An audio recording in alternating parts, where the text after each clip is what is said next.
Je m'appelle Sylvain Clément, je suis chercheur au CNRS.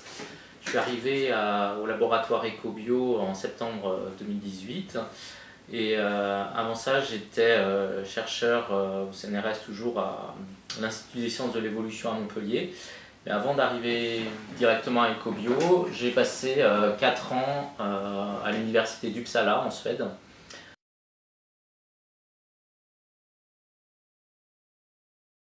Donc à EcoBio, j'ai rejoint l'équipe EGA, Évolution Génome Adaptation, qui correspond bien à mes thématiques de recherche.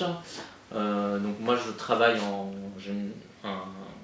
un background en génétique des populations et en évolution des génomes, en particulier chez les plantes. Et ce sont des thématiques qui sont abordées dans l'équipe EGA.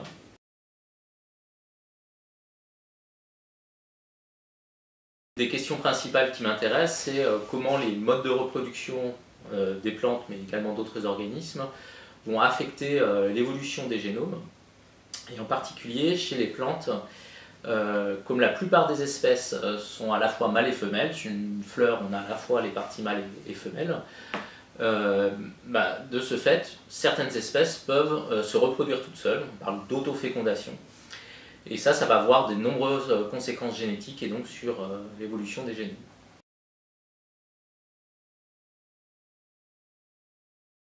Un des points centraux du fonctionnement de la reproduction au niveau des génomes, c'est le fait que les gènes, grâce aux mécanismes de recombinaison, vont pouvoir être entre guillemets mélangés, et ce qui va créer de la diversité génétique. Et en particulier, lorsqu'on s'autoféconde, qu'on se reproduit avec soi-même, ça va limiter ce brassage génétique. Donc, pour comprendre les conséquences des modes de reproduction, un des points centraux, c'est de comprendre comment marche la recombinaison au sein des génomes et comment ça va affecter l'évolution de ces génomes.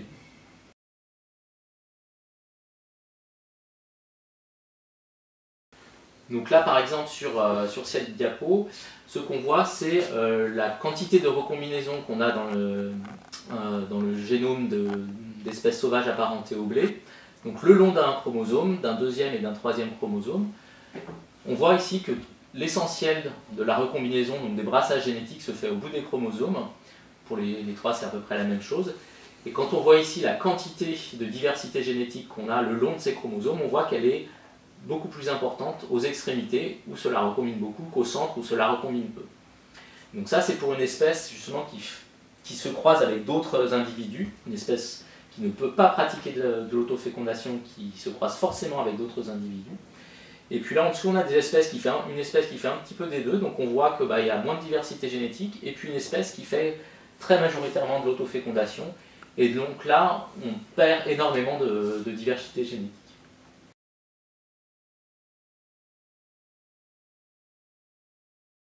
Donc pour réaliser ce type d'analyse, en fait, on a besoin d'une très grande quantité de données issues du séquençage de différents génomes, à savoir en gros les séquences entières, presque entières des génomes des espèces, aussi des données de polymorphisme pour estimer la diversité génétique, c'est-à-dire de séquencer plusieurs, on va dire dizaines d'individus de la même espèce.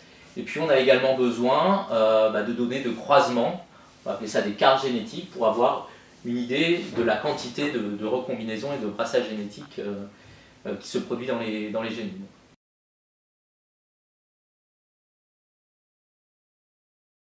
Donc l'idée du projet, c'est de me comprendre comment la recombinaison va affecter l'évolution des génomes, mais pas simplement sur un petit groupe de plantes, mais à l'échelle de toutes les plantes à fleurs, en utilisant donc les ressources génomiques qui existent déjà, qui ont été publiées, avec de nombreux génomes entièrement séquencés, des données de polymorphisme génétique et des données de cartes de recombinaison.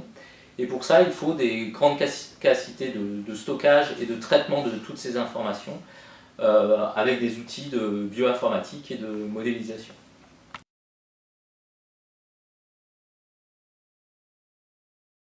Donc, en complément de l'analyse de ces gros jeux de données de séquences, on a aussi besoin d'avoir des prédictions théoriques et donc de développer des modèles.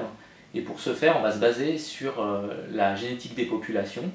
pour obtenir des prédictions, par exemple en termes d'effet de la recombinaison sur la quantité de diversité génétique qu'on attend dans le génome, l'effet de la recombinaison sur l'efficacité de la sélection dans les populations, ou alors de la composition générale des génomes.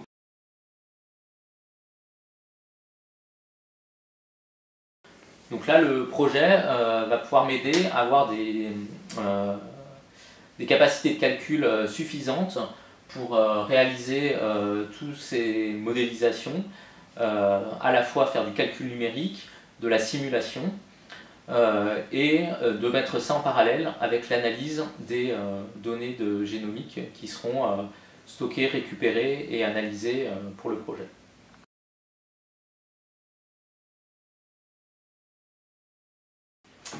Alors, au-delà du projet précis lui-même, ce financement va permettre de développer les outils d'analyse de données et de modélisation au sein d'EcoBio, d'aider aussi les autres équipes à développer ces méthodes et ces outils. À l'aide de ce projet, j'espère aussi contribuer à développer et à renforcer la génomique évolutive sur la place rennaise, en particulier en collaboration avec la plateforme BioGenOS, mais aussi avec les collègues de l'IGEP, qui peuvent travailler sur des questions plus ou moins proches sur différents modèles d'études. Et d'autre part, la demande en outils de modélisation mathématique permettra également le développement de collaboration avec les collègues de l'IRMAR, donc pour essayer de développer quelque chose qui va à la fois regrouper des compétences en biologie évolutive autour de la génomique, appuyées sur une forte composante de modélisation mathématique.